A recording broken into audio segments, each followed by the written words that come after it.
Ibu Ayu yang melakukan pesugihan di Gunung Kawi harus merasakan akibatnya di akhir perjalanannya. Semua hartanya musnah sirna, berikut ketiga anaknya meninggal dalam kebakaran rumah yang begitu hebat.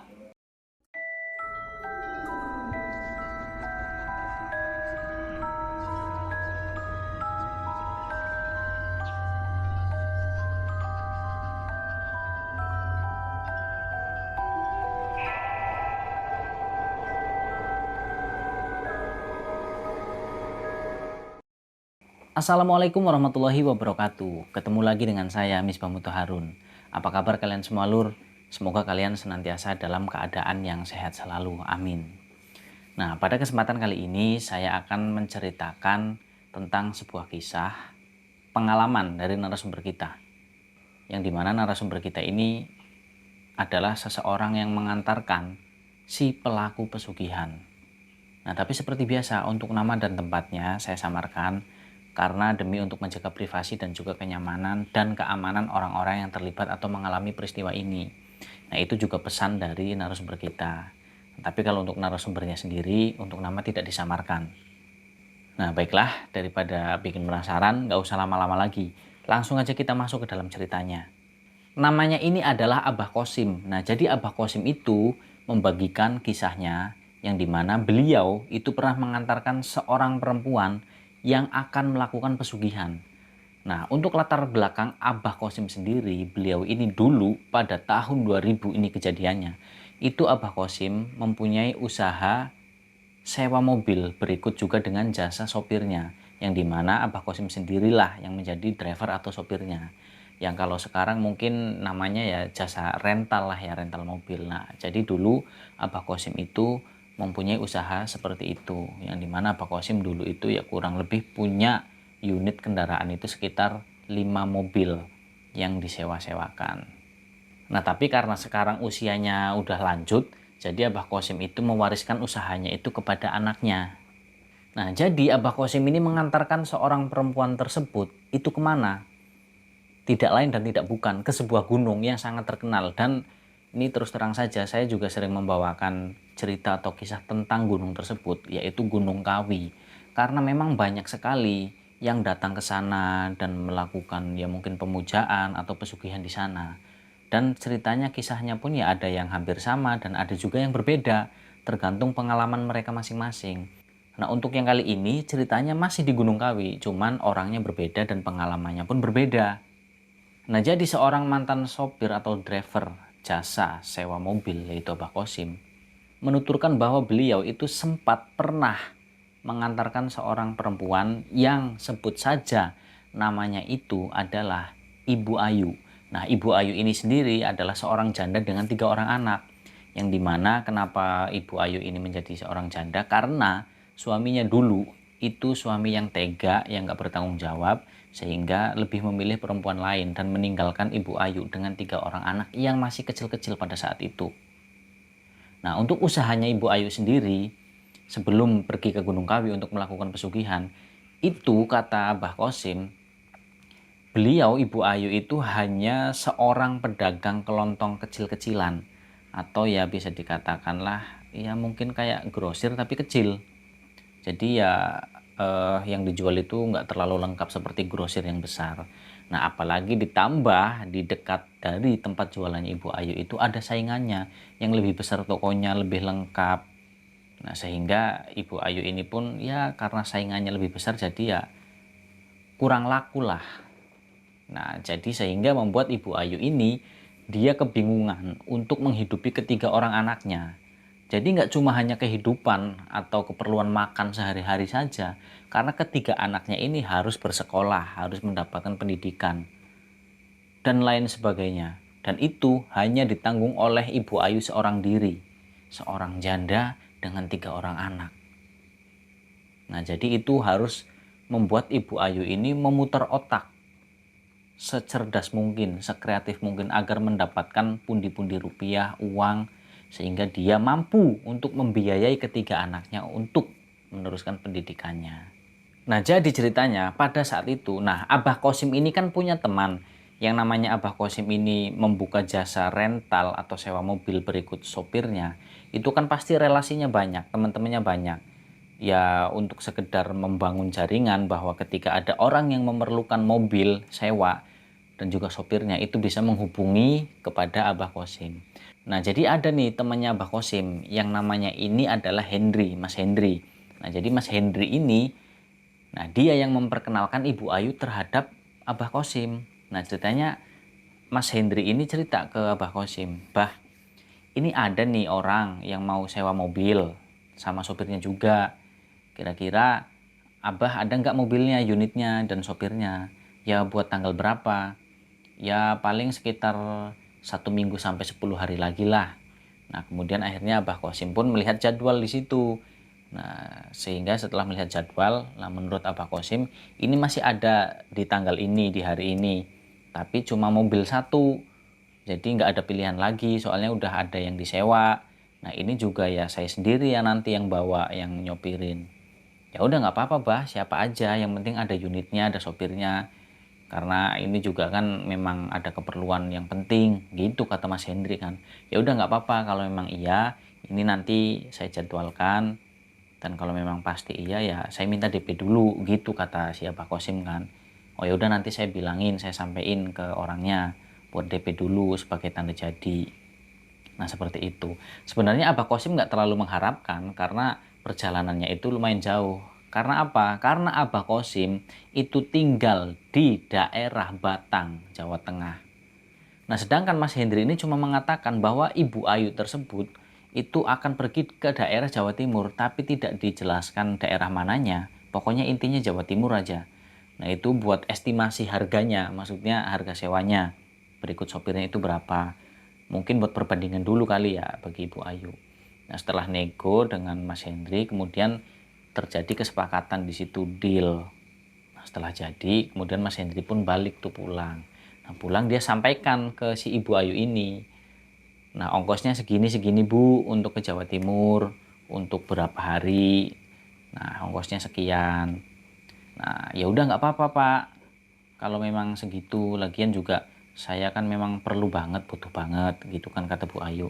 Nah tapi gini Bu, kata orangnya teman saya ini minta DP dulu buat tanda jadi, soalnya kan memang ya kadang banyak lah yang antri buat sewa mobilnya. Jadi kalau memang ibu udah DP, udah ngasih tanda jadi, kan berarti nanti kalau ada orang nyewa nggak dikasih, berarti memang hari itu sudah buat ibu jadwalnya. Oh ya udah nggak apa-apa, berapa kira-kira saya harus ngasih DP gitu kan kata Bu Ayu.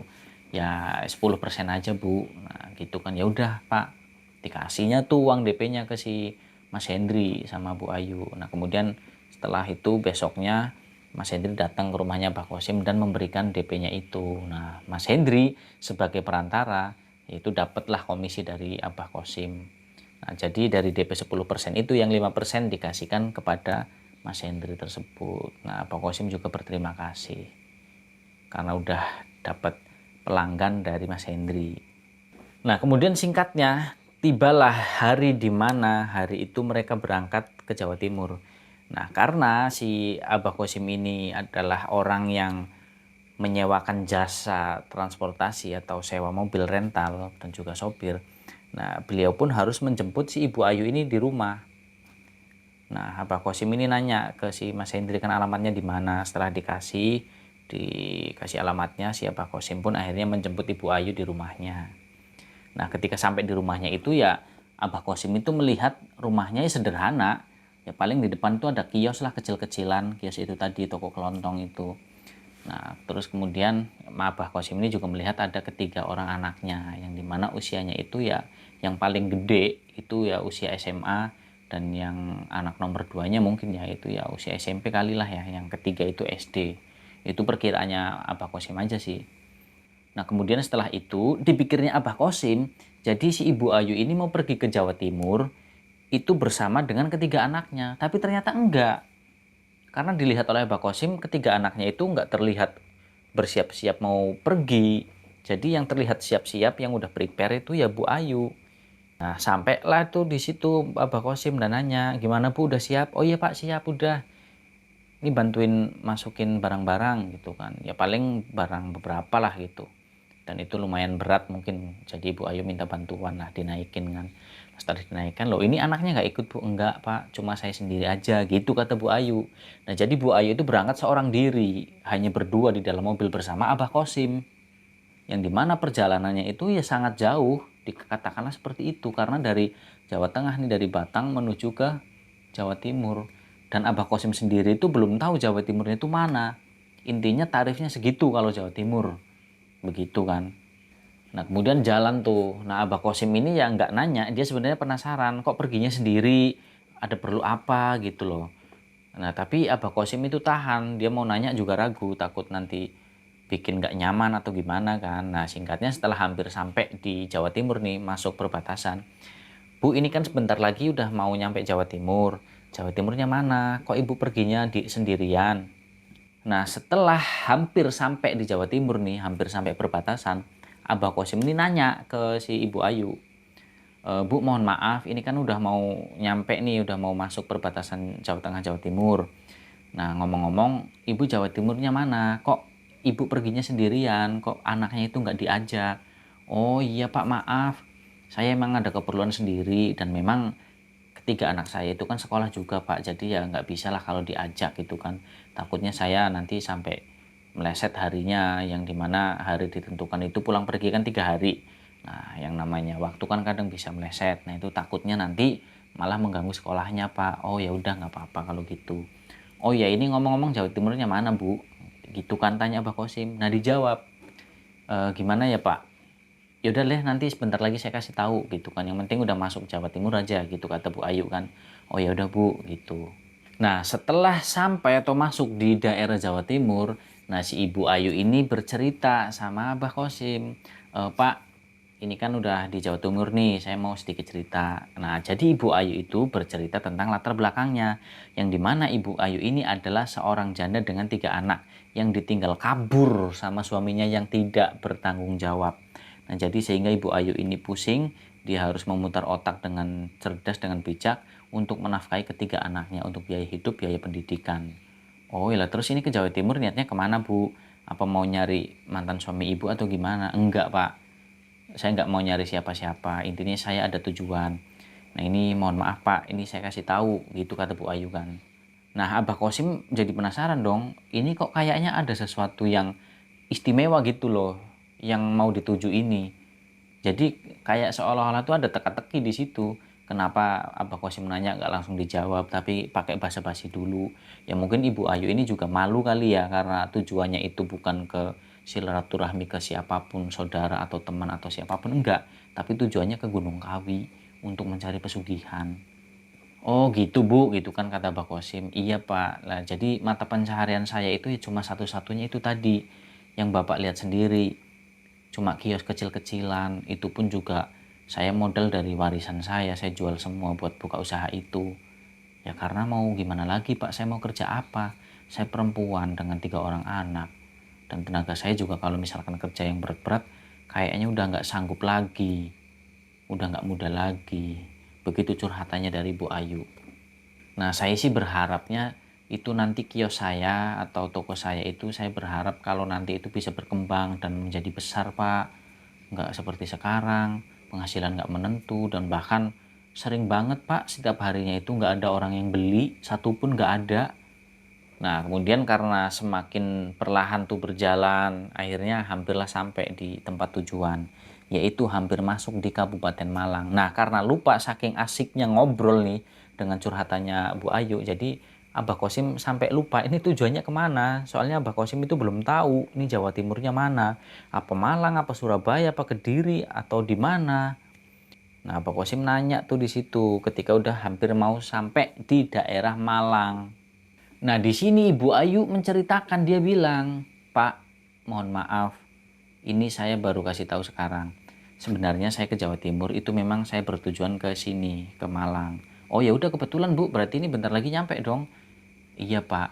Nah tapi tujuan saya itu bukan ke pedesaan atau ke rumah saudara, enggak. Tapi saya ingin menuju ke Gunung Kawi. Dek, langsung di situ. Abah Kosim ini kaget, terkejut.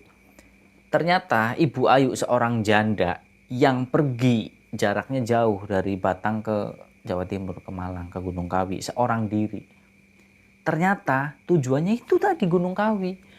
Ya Abah Qasim, yang namanya Gunung Kawi kan memang terkenal dengan ya keindahannya terutama, dan juga mitos-mitosnya, dan berbagai macam orang tuh datang ke situ untuk mencari pesugihan. Nah jadi Abah Qasim di sini nggak mungkin kalau si Ibu Ayu tersebut itu pergi ke Gunung Kawi itu hanya untuk refreshing atau untuk menikmati pemandangan yang indah di Gunung Kawi. Itu nggak mungkin karena dia pergi seorang diri.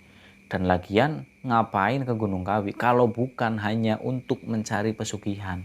Apalagi tadi di dalam perjalanan Ibu Ayu itu udah cerita, udah curhat semuanya tentang perekonomiannya, kehidupannya. Nah, udah pasti nih fix, ini orang pasti bakalan nyari pesugihan. Begitu di dalam hatinya Mbah Qasim menggerutu sendiri. Nah singkatnya sampailah di tempat tujuan, yaitu di Gunung Kawi. Pada saat itu masih malam hari. Nah ternyata tujuannya memang akan melakukan ritual pesugihan.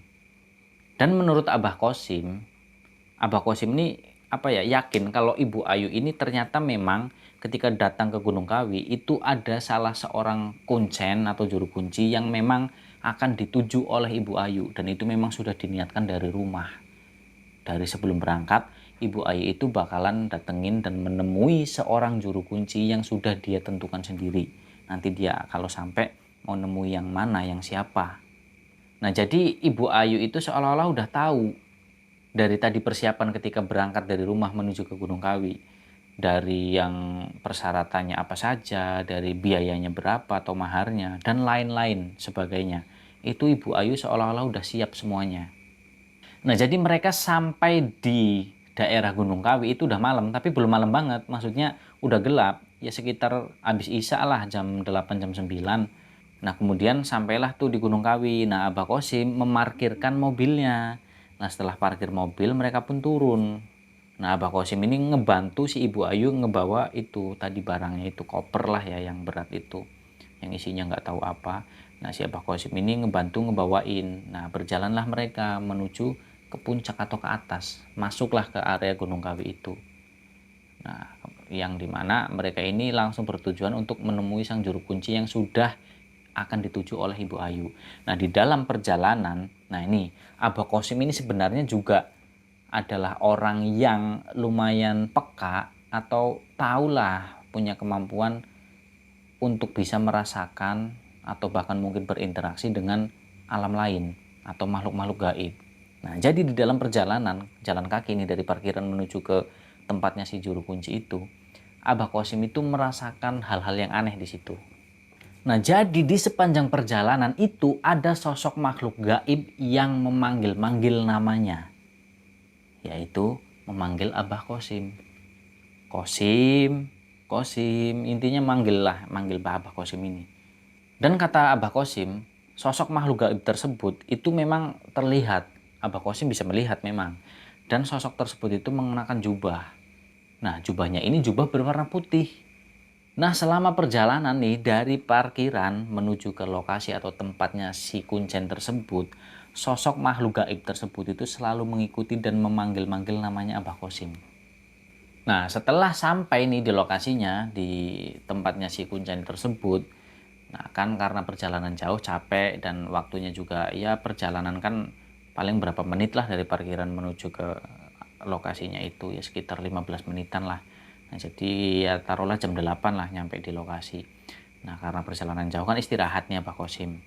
Setelah si Ibu Ayu ini ngobrol tuh sama sang juru kunci. Nah Abah Qasim ini tidur di situ, dia izin dulu kan. Mohon maaf Bah, panggilnya Abah juga nih Abah Qasim ke sang juru kunci itu. Boleh numpang istirahat dulu sebentar ya di sini. Soalnya capek habis perjalanan jauh dari Jawa Tengah. Oh ya udah nggak apa-apa Pak, silahkan istirahat aja tidur. Kalau mau mandi silahkan. Nah iya dijamuin juga sama si juru kuncinya ini. Jadi ya dikasih suguhan lah gitu. Untuk sekedar ya mengobati lelah, mengganjal perut gitu kan. Nah jadi setelah menikmati hidangan, suguhan, Abah Qasim ini juga pamit ke ke kamar mandi, ya istilahnya buat bersih-bersih lah. Kemudian Abah Qasim pun beristirahat dan ketiduran di situ Abah Qasim. Nah lalu kemudian Abah Qasim ini dibangunin. Nah yang ngebangunin siapa? Sang juru kunci dibangunin. Pak, bangun Pak. Gitu kan kata si sang juru kunci. Nah akhirnya Abah Qasim ini bangun. Nah setelah bangun Abah Qasim itu ngelihat jam yang ada di tangannya. Ternyata itu sudah hampir jam 12 malam. Nah kata sang juru kunci tersebut itu bilang ke Abah Qasim, sudah saatnya akan dilakukan ritual. Gitu kata sang juru kunci.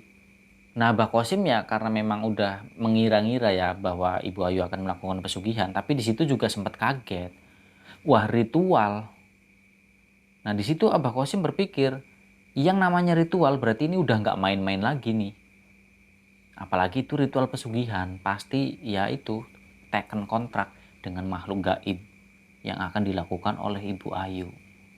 Nah Abah Qasim yang udah tahu akan dilakukan ritual oleh Ibu Ayu, nah Abah Qasim itu deg-degan tuh.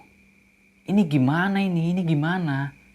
Ya karena yang mau melakukan ritual itu Ibu Ayu, tapi kenapa Abah Qasim lagi tidur dibangunin?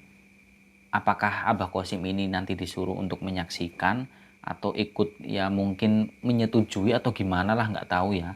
Nah itu yang membuat si Abah Qasim ini deg-degan karena Abah Qasim itu tidak mau terlibat sama sekali dengan urusannya Ibu Ayu yang akan melakukan ritual pesugihan. Nah jadi diakui juga oleh Abah Qasim.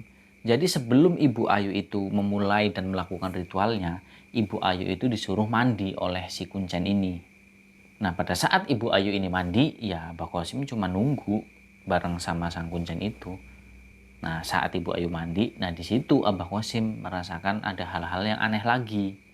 Dan bahkan Abah Qasim itu sempat melihat penampakan-penampakan di tempat tersebut. Ya karena Abah Qasim ini kan mempunyai mata batin atau penglihatan batin yang peka. Dan bisa merasakan hal-hal gaib yang nggak kasat mata. Nah dari saat itu tuh Abah Qasim tuh ngelihat kalau di pintu rumah atau ruangan yang dijadikan tempat atau lokasi si Kuncen tersebut itu ada sosok tinggi besar, matanya itu berwarna coklat, bertaring, berbulu. Ya bisa dibilang ya makhluk yang sangat umum yang biasa kita tahu, mungkin genderuwo atau semacamnya lah. Nah jadi Abah Qasim melihat sosok tersebut yang lagi mengawasi atau ngelihat si ke arah Ibu Ayu ini lagi mandi. Di ruangan Ibu Ayu mandi maksudnya.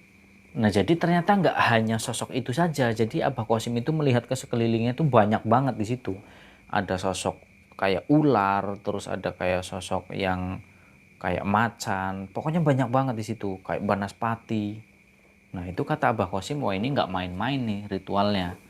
Karena baru syarat pertama ketika akan dilakukan ritual yaitu mandi tadi, entah mandi kembang atau mandi apa, itu saja yang mengikuti sosok-sosok tersebut yang mengerikan, yang menyeramkan. Ya mungkin kalau bukan Abah Qasim yang melihat sosok tersebut mungkin bisa pingsan kali karena memang sosoknya sangat mengerikan. Nah kemudian setelah Ibu Ayu ini selesai mandi kemudian keluar, nah sang juru kunci ini nanya ke Bu Ayu, maaf Bu, Ibu kan udah datang ke sini, pasti udah tahu kan segala sesuatunya, persyaratannya, apa saja yang dibutuhkan. Iya, Bah, saya tahu. Saya udah membawanya, saya udah menyiapkan semuanya. Nah, kemudian si Ibu Ayu itu mengambil kopernya dan dibukalah di situ. Nah, dikeluarkan semua apa yang menjadi syarat, termasuk sesajen sendiri yang jadi syarat, entah itu sajennya apa yang dilihat sama si Abah Qasim ini ya kayak semacamnya itu salah satunya adalah uang sebagai biaya atau mahar, dan juga ada juga yang dibungkus menggunakan kain berwarna putih, dan itu Abah Qasim juga nggak tahu isinya apa, yang pada intinya itu adalah bagian dari syarat atau sesajen yang diserahkan kepada sang Kuncen, yang kemudian diserahkan kepada Kuncen sebelum dilakukan ritual. Nah setelah sesajen tersebut diserahkan kepada sang Kuncen, nah tiba-tiba sang Kuncen ini memanggil kayak ajudan atau asistennya lah ya, dipanggil ke situ kan. Nah itu disuruh untuk membawa semua sesajen itu menuju ke tempat di mana akan dilakukan ritual oleh Ibu Ayu. Nah jadi Abah Qasim diajak juga bersama sang Kuncen, Ibu Ayu, asisten Kuncen itu ajudannya, dan juga Abah Qasim, berarti berempat. Mereka berjalan. Nah yang membawakan sesajen itu adalah asistennya si Kuncen tersebut. Nah dibawa tuh mereka dengan segala sesajen itu tadi yang udah disiapkan, dan tambahan sesajen dari sang Kuncen tersebut kayak kembang, dupa, kemenyan dan lain sebagainya. Nah, kemudian berjalanlah mereka menuju ke tempat ritualnya tersebut. Nah, setelah sampai di tempatnya, di situ nggak lama Abah Qasim. Kemudian Abah Qasim ini balik lagi kembali bersama asistennya Sang Kuncen. Nah, jadi yang tinggal di situ di tempat ritualnya itu hanya Ibu Ayu dan juga Sang Juru Kunci tersebut. Dan ada juga orang-orang yang lain yang sedang melakukan ritual yang sama kayak si Ibu Ayu ini. Nah, setelah sampai di tempat yang akan dilakukan ritual, nggak lama di situ Abah Qasim kemudian balik lagi ke rumah atau tempatnya si Kuncen tersebut bersama asistennya. Nah, jadi di tempat ritual itu hanya ada si Sang Juru Kunci dan juga Ibu Ayu. Nah, setelah sampai di rumahnya Sang Juru Kunci, ya asistennya ini nemenin Abah Qasim di situ, ngobrol, ngerokok, ngopi sambil menikmati, istilahnya kalau orang Jawa bilang tuh jaburan atau suguhan lah. Nah, sambil ngobrol-ngobrol ke sana kemari tentang Gunung Kawi, bagaimana di situ mitos-mitosnya apa aja dan siapa aja yang datang ke situ, tujuan mereka untuk apa aja. Nah, diceritakan sama asistennya itu. Banyak sekali yang datang ke sini dan tujuannya itu ya masing-masing berbeda-beda. Tapi kebanyakan orang yang datang ke sini itu ya orang yang seperti ibu tadi. Orang yang pengen ngalap berkah, bilangnya seperti itu, ngalap berkah. Padahal di sini kan konsep berkah itu ya kita mencari ridho Tuhan, ridho Allah Subhanahu wa taala, baru di situ kita bisa mendapatkan sebuah keberkahan dari jalan yang diridhoi oleh Allah. Nah, tapi istilah berkah itu apa ya, sering diucapkan ketika orang yang akan melakukan pesugihan itu untuk menutupi apa ya istilahnya kejahatan yang dilakukan. Ya karena pesugihan itu kan suatu kejahatan. Nah, itu dengan sebutan ngalap berkah. Nah, itu yang menurut Abah Qasim, wah ini banyak yang ini ya, maksudnya dalam hatinya Abah Qasim itu banyak yang nyeleweng nih kalau yang datang ke sini tanpa menyinggung dari si asisten ini. Oh, jadi begitu. Iya, Pak. Banyak sekali pokoknya. Ada yang datang ke sini dengan urusan rumah tangganya, terus mencari keberkahan agar kemudian terus dapat jodoh.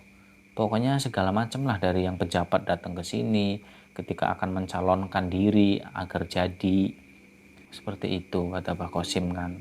Ya karena Mbah Qasim sendiri sebenarnya tahu, ya kita semuanya tahu yang namanya Gunung Kawi, keindahannya, mitosnya dan lain sebagainya itu banyak orang yang tahu. Nah, tapi untuk Abah Qasim sendiri itu belum pernah sama sekali menjejakkan kakinya di Gunung Kawi. Nah, jadi itu adalah kali pertama, pengalaman pertamanya datang dan menyaksikan langsung dan mengantarkan orang yang akan melakukan pesugihan. Nah, itu makanya yang membuat Abah Qasim itu menjadi kayak heran, dan sampai sekarang kisah ini diceritakan Abah Qasim itu masih jadi apa ya, menjadikan perjalanan tersebut itu suatu pengalaman yang sangat mengesankan karena nganterin orang yang mau melakukan pesugihan. Nah, kemudian singkatnya setelah ngobrol nih, dari setelah nganterin si Ibu Ayu melakukan ritual itu ngobrol sampai subuh. Nah, jadi singkatnya nih, setelah ngobrol nih sama asistennya si Juru Kunci sambil menunggu si Ibu Ayu selesai melakukan ritual, itu ngobrol ya sekitar habis subuh lah ya, nyampe jam 4 setengah 5 itu. Nah, baru tuh Ibu Ayu sama Sang Juru Kunci turun tuh dari atas, dari tempat ritualnya dan menuju ke rumahnya Sang Juru Kunci. Nah, tapi si Abah Qasim itu melihat raut wajahnya Ibu Ayu itu terlihat sangat lelah dan sangat pucat. Ya lelah wajar lah karena habis perjalanan jauh, belum istirahat, belum tidur, terus kemudian melakukan ritual, ya pasti lelah lah, pucat. Nah, tapi walaupun terlihat lelah nih, raut wajahnya kelihatan pucat, tapi di situ kayaknya Ibu Ayu tuh puas banget loh habis melakukan ritual tersebut. Nah, setelah sampai kemudian ngobrol kan di situ. Nah, kemudian Sang Juru Kunci nanya sama si Bu Ayu ini setelah sampai di rumahnya, gimana Bu, ketemu nggak sama Eyang Yugo? Nah, setelah sampai kemudian mereka pun ngobrol kan, cerita. Nah, Sang Kuncen ini nanya ke Ibu Ayu, gimana Bu tadi, ketemu nggak sama Eyang Yugo yang punya keberkahan tersebut yang diharapkan nanti bisa ketemu dengan Ibu? Ketemu nggak Bu? Begitu pertanyaan dari Sang Kuncen kepada Ibu Ayu. Nah, si Abah Qasim yang mendengar, oh ternyata yang dibilang katanya pada ngalap berkah, yang punya keberkahan itu ternyata namanya Eyang Yugo atau yang punya pesugihan, begitu kata Abah Qasim. Begitu kata Abah Qasim di dalam hatinya. Yang datang banyak banget, Bah, bermacam-macam, beraneka ragam bentuknya. Yang datang tuh ya ada pocong, ada perempuan, mungkin kuntilanak, ada banaspati, ada buto ijo, ada genderuwo, ada macan. Pokoknya banyak banget di situ. Dan itu sempat membuat saya ini jadi merinding, gemeter, takut, bah. Tapi karena saya fokus dengan tujuan saya datang ke sini, saya pengen ngalap berkah agar usaha saya ini lancar dan besar usaha saya.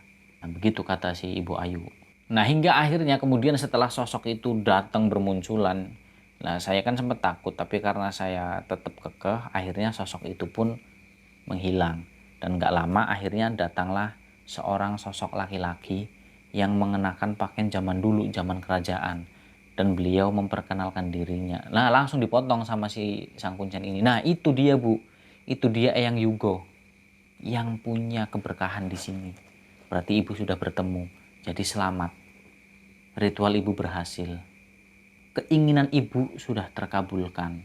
Nah, kemudian setelah ritualnya selesai, mereka pun si Ibu Ayu dan si Abah Kosim ini beristirahat, numpang di rumahnya sang kuncen ini sambil menghilangkan lelah karena si Ibu Ayu ini belum istirahat, belum tidur. Nah, kemudian nanti di siang harinya mereka melanjutkan perjalanan untuk pulang kembali ke Batang, Jawa Tengah. Nah, kemudian singkatnya setelah habis duhur lah sekitar jam 1 atau jam 2, mereka kemudian melanjutkan perjalanan untuk pulang kembali ke tempat mereka, yaitu di Batang. Nah, di dalam perjalanannya, si Ibu Ayu itu bercerita, Ibu Ayu itu mengaku ketika di Gunung Kawi saat melakukan ritual, saat bertemu dengan Eyang Yugo tersebut, itu Ibu Ayu mengaku diberi sesuatu. Nah, jadi Ibu Ayu itu mengaku diberi sebuah kantong berwarna merah kecil yang ada tulisannya, mohon maaf nih, tulisan Tionghoa. Terus kemudian kantong berwarna kuning dan juga dupa. Jadi ada dupa yang memang diberi dan juga ada memang dupa yang sudah disiapkan oleh si Ibu Ayu tersebut. Yang nanti ke depannya itu harus dibakar di rumahnya atau di tempat usahanya secara berkala. Dan si Ibu Ayu juga mengaku kalau Ibu Ayu itu harus rutin. Minimal itu setahun sekali Ibu Ayu harus datang ke Gunung Kawi. Yang dimana ketika Ibu Ayu itu datang ke Gunung Kawi, Ibu Ayu harus memberikan sebuah persembahan, yaitu tumbal. Nah, tumbalnya di sini apa? Bukan manusia. Saat itu Ibu Ayu mengaku seperti itu. Jadi karena memang kondisi Ibu Ayu saat datang ke Gunung Kawi tersebut itu dengan keadaan ekonomi yang masih minim, sehingga Ibu Ayu dapat memberikan biaya atau mahar untuk berkorban seekor kambing.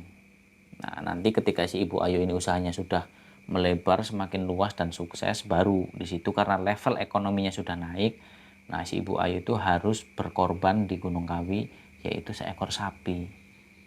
Nah, hal tersebut memang sudah nggak asing, banyak yang melakukan hal tersebut, jadi nggak cuma si Ibu Ayu. Nah, setelah menceritakan semuanya, si Abah Kosim pun menyarankan si Ibu Ayu ini, ya udah Bu, Ibu tidur aja, istirahat, kan Ibu capek. Lagian biar saya fokus nyetir, biar cepet nyampe gitu kan, kata si Abah Kosim. Oh iya Pak, makasih. Nah, si Ibu Ayu tidur tuh. Terus melanjutkan perjalanan. Hingga singkatnya sampailah di tempat tinggal mereka di Batang. Nah, setelah sampai, hal itu diakui oleh Abah Kosim setelah setahun berjalan. Setelah Abah Kosim itu mengantarkan si Ibu Ayu ke Gunung Kawi untuk melakukan pesugihan. Setelah setahun berlalu, ternyata benar terbukti. Usahanya Ibu Ayu yang tadinya di depan rumah hanya kios atau toko kecil-kecilan, yang gak rame, bahkan sering banget gak ada pembelinya, itu sekarang ternyata usahanya itu semakin pesat dan besar. Hingga si Ibu Ayu ini tokonya tuh ya pokoknya gede lah. Bahkan saingannya Ibu Ayu yang tadinya itu lebih gede dari kiosnya ketika masih kecil, itu bahkan kayak kebalikannya, yang dulu kios saingannya itu yang paling rame, yang lebih besar, justru sekarang berbanding terbalik keadaannya. Ibu Ayu kiosnya, tokonya itu kayak ya bisa dibilang udah jadi kayak grosir, semuanya lengkap, apa aja ada di situ. Nah, yang tadinya saingannya itu nggak ada pembelinya, sama seperti Ibu Ayu dulu. Nah, sedangkan tokonya Ibu Ayu itu banyak banget yang beli, bahkan nggak ada henti-hentinya, hingga akhirnya si Ibu Ayu itu harus menutup tokonya atau toko grosirnya itu sampai jam 9, bahkan sampai jam 10 malam. Itu bukan dari pagi, dari jam 7. Karena saking ramenya, banyak banget pengunjungnya yang beli di situ. Nah itu kenapa si Abah Kosim mengakui, sebenarnya Abah Kosim itu belum sempat ngelihat sendiri, jadi Abah Kosim itu nanya sama si temennya itu Mas Hendri. Nah itu si Ibu Ayu gimana perkembangannya sekarang. Nah di situ Abah Kosim cerita sama si Mas Hendri. Ternyata si Abah Kosim itu mengantarkan ke Jawa Timur, itu ke Gunung Kawi. Nah si Mas Hendri kan kaget pertama kali mendengar cerita tersebut. Nah tapi Abah Kosim berpesan agar Mas Hendri itu nggak usah cerita ke siapapun. Ini cukup rahasia. Karena ini sangat berbahaya kalau sampai diketahui orang lain. Bahayanya apa? Bahayanya terhadap Ibu Ayu dan juga ketiga anaknya. Mungkin karena misalkan ada orang yang tahu, ya mungkin bisa mengancam keselamatan atau mungkin usahanya. Nah jadi menurut Abah Kosim ya udah biarkan saja. Biarkan itu memang jalan pilihannya Ibu Ayu, itu yang dia ambil. Jadi resikonya juga dia nanti yang bakalan nanggung sendiri. Jadi kita nggak usah ikut campur, kita cukup tahu aja. Nah gitu kan, lah si Mas Henry juga cerita, bener tokonya sekarang besar gitu kan. Nah si Abah Kosim ini kan sebagai orang yang berjasa dalam perjalanan proses untuk mencari pesugihan di Gunung Kawi, ya Abah Kosim ini juga niatnya pengen silaturahmi datang tuh ke rumahnya si Ibu Ayu. Karena udah setahun juga kan nggak ketemu. Dan pengen tahu juga secara langsung apakah benar perkembangannya itu sangat pesat. Nah, singkatnya datang tuh Abah Kosim main ke rumahnya si Ibu Ayu. Nah, tapi sebelum sampai itu si Abah Kosim kan ingat di situ ada toko kios saingannya Bu Ayu dulu yang dulu paling laris, sekarang sepi. Nah, terus nggak jauh dari tempat itu Abah Kosim agak majuan dikit. Di situ Abah Kosim melihat toko grosir gede, karyawannya banyak, pembelinya juga banyak banget. Dan ternyata itu adalah miliknya si Ibu Ayu. Si Abah Kosim makin percaya dong, ternyata pesugihan yang dilakukan Ibu Ayu berhasil. Kemudian si Abah Kosim ini mampir tuh di tokonya dan nanya tuh ke karyawannya, bosnya ada nggak? Oh ada, sebentar. Nah dipanggilin tuh, ketemu. Nah si Bu Ayu tuh kan kenal sama Abah Kosim. Nah, akhirnya diajak mampir ke rumah, ngobrol di rumah aja yuk Pak. Kebetulan anak-anak saya juga lagi ada di rumah, saya kenalin gitu kan. Nah, akhirnya Abah Kosim diajak tuh ke rumahnya si Ibu Ayu dan Abah Kosim dibikin tercengang lagi di situ. Rumahnya Ibu Ayu tuh berubah drastis. Dulu rumah yang sederhana, sekarang menjadi rumah yang besar, bahkan bisa dibilang paling besar di situ dan paling mewah. Dan Ibu Ayu punya mobil banyak yang terparkir di rumahnya aja nih. Jadi ketiga anaknya ini punya mobil semua dan Ibu Ayu juga punya mobil sendiri dua. Nah jadi 3 sama 2 miliknya Ibu Ayu, 5 mobil terparkir di rumahnya, halamannya yang luas. Karena tanah kosong yang di sebelahnya ketika dulu rumahnya masih sederhana itu dibeli semua sama Bu Ayu. Kemudian dilebarkan rumahnya. Dan anaknya juga terlihat bahagia dengan kehidupannya saat itu. Termasuk Ibu Ayu, perhiasannya juga udah banyak. Nah lagi asik-asiknya ngobrol nih si Abah Kosim kan, berarti ya udah syukur Bu, berarti usahanya berhasil. Iya Pak, tapi jangan kencang-kencang nanti anak saya tahu gitu kan. Nah tapi di saat lagi asik ngobrol, nah di situ Abah Kosim ini kan tadi yang udah diceritain kan, Abah Kosim itu mempunyai mata batin yang cukup peka, bisa merasakan, bisa melihat hal-hal yang gaib. Nah jadi Abah Kosim itu melihat di rumahnya si Ibu Ayu itu banyak sekali sosok penunggu atau penjaga rumahnya Bu Ayu, termasuk di toko atau di grosirnya. Dan sosok tersebut yang dilihat oleh Abah Kosim itu sama persis ketika yang dilihat Abah Kosim saat di rumah sang juru kunci. Sosok yang tinggi besar hitam bermata coklat. Dan itu nggak cuma satu. Bahkan ada sosok harimau juga di situ. Sebenarnya Abah Kosim itu nggak takut dengan penampakan seperti itu. Cuma nggak nyaman aja. Seperti itu. Makanya Abah Kosim cari alasan agar dia segera pamit untuk pulang dari rumahnya Bu Ayu. Walaupun sempat dicegah juga sama Bu Ayu. Ngapain buru-buru Pak? Kan lama nggak ketemu. Saya juga terima kasih banget sama Pak Kosim yang udah ngebantu saya, yang udah berjasa. Udah nggak apa-apa Bu, lagian saya juga ini kan memang pekerjaannya seperti itu. Saya ini kan menyewakan mobil berikut dengan jasa sopirnya. Ya udah sewajarnya lah saya nganterin pelanggan saya. Jadi ya udah wajar Bu, nggak apa-apa. Oh ya udah Pak. Nah si Ibu Ayu ini karena saking terima kasihnya sama Abah Kosim, Ibu Ayu itu ketika Abah Kosim mau pulang ditahan dulu. Tunggu sebentar Pak. Nah si Ibu Ayu itu masuk. Nah si Abah Kosim ini udah curiga. Wah ini jangan-jangan mau ngasih sesuatu nih. Karena dia ngerasa terima kasih banget. Ternyata bener. Jadi si Ibu Ayu itu ngambil sebuah amplop berwarna coklat dari dalam, mungkin dari kamarnya. Dan itu terlihat kayak isinya tuh tebel banget. Mungkin itu duit kali ya. Abah Kosim juga curiganya itu duit, walaupun belum melihat.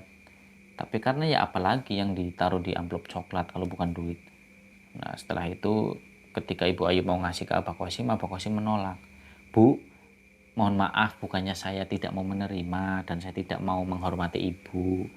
Tapi ya itu terlalu banyak Bu, lebih baik ibu gunakan yang manfaat atau untuk membuka lagi cabang usahanya ibu. Karena saya itu punya prinsip Bu, saya ini kan penjual jasa antar sebagai sopir dan juga menyewakan mobil saya. Nah jadi ya udah saya udah dapat bagian saya, jadi nggak apa-apa Bu. Lebih baik ibu manfaatkan buat yang lain. Mohon maaf saya tidak bisa menerima tanpa mengurangi rasa hormat saya sama ibu. Lah karena udah dipaksa-paksa tapi nggak mau, ya udah mau gimana lagi. Ya udah Pak, kalau memang Bapak nggak mau, tapi sekali lagi makasih ya Pak. Saya makasih banget. Kalau bukan karena Bapak, udah Bu cukup ya. Gitu langsung dipotong sama Pak Kosim. Yang penting kita saling jaga silaturahmi aja gitu kata Pak Kosim. Iya Pak, saya akan selalu mengingat jasanya Bapak. Ya udah Bu, kalau begitu saya pamit ya, saya permisi. Itu nggak mengucapkan salam tuh Abah Kosim karena tahu nggak akan dijawab. Nah Abah Kosim pergi tuh pulang pamitan. Nah di situ Abah Kosim ya geleng-geleng kepala, ternyata bener ya pesugihannya itu manjur dan Ibu Ayu menjadi kaya. Nah tapi di sini nih semuanya perjalanan dari kisahnya si Ibu Ayu terjadi. Kalau dilihat dari segi harta, kekayaan, kebahagiaan, mungkin bagi orang awam yang nggak tahu, mungkin ya Ibu Ayu dan ketiga anaknya itu mereka sangat bahagia dengan kehidupannya sekarang saat itu. Menjadi orang yang kaya, usahanya yang sukses. Nah tapi semuanya itu yang namanya harta nih manusia, kebanyakan orang itu pasti terlena dengan harta.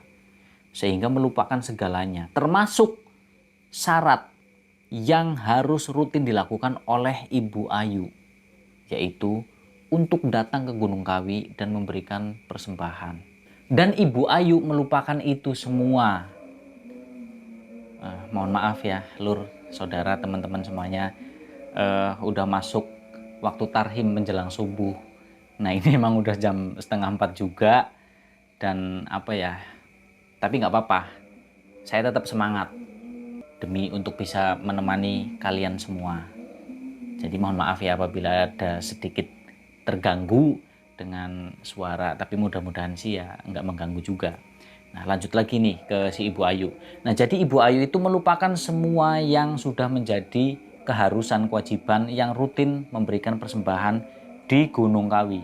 Itu semua nggak dilakukan. Hingga pada akhirnya singkat ceritanya Ibu Ayu harus mengalami sebuah peristiwa yang dimana itu menghilangkan semua harta bendanya. Usahanya yang sudah dirintis, yang udah sukses harus hilang hancur karena suatu musibah yang sangat fatal. Nah jadi ceritanya Ibu Ayu nih lagi di rumah malam hari ketika sedang istirahat tidur, termasuk ketiga anaknya juga. Nah itu rumahnya Bu Ayu mengalami konsleting listrik yang dimana itu mengakibatkan sebuah kebakaran yang sangat besar.